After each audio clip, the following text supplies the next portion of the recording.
Во Тетово уште не се симнати косовските знамења од посетата на Куртија, веќе пристигна нов представник од неговата влада. Овој пат во Мала Речица во седиштето на ДУИ. Ахмети, кој многу ретко се појавува во јавност, денеска на само неколку минутна пресконференција се пофали со посетата на косовскиот министер за транспорт. Кажа дека го примил Либур Налиу на барање на Курти за да разговараат за патно поврзување меѓу Призрен и Тетово.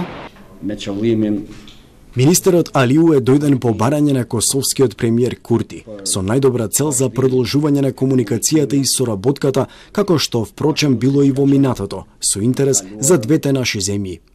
Иако јавноста чекаше реакција од Ахмети за контроверзните моменти од гостувањето на косовскиот премиер во Скопје и во Тетово, кои со денови ја брануваат македонската јавност, тој денеска воопшто не ги ни спомна настаните, ниту пак дозволи да се постават прашања на пресод. Скандалот не беше спомнат ниту од косовскиот министер. Ние сме во фаза на постигнување на финансиски договор за проектирање на заедничкиот тунел помеѓу двете земји и потоа да пристапиме кон целосна реализација на проектот што ќе ги спојува Призрен и Тетово.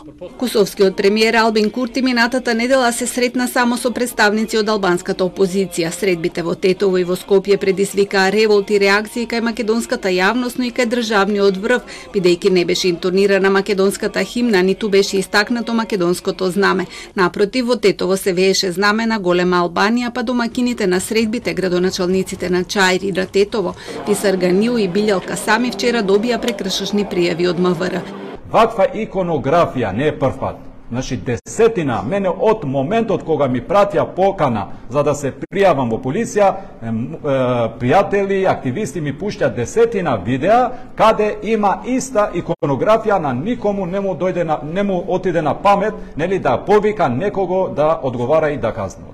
За овие настани деновиве имаше бројни реакции во регионот, вклучително и од српскиот председател и косовската председателка. Денеска за став беше прашан и американскиот амбасадор во Белград Кристофер Хил, но тој го избегна одговорот, велејќи дека ќе им препушти на фантазијата на новинарите за тоа што луѓето можат да мислат за настанот во Тетово.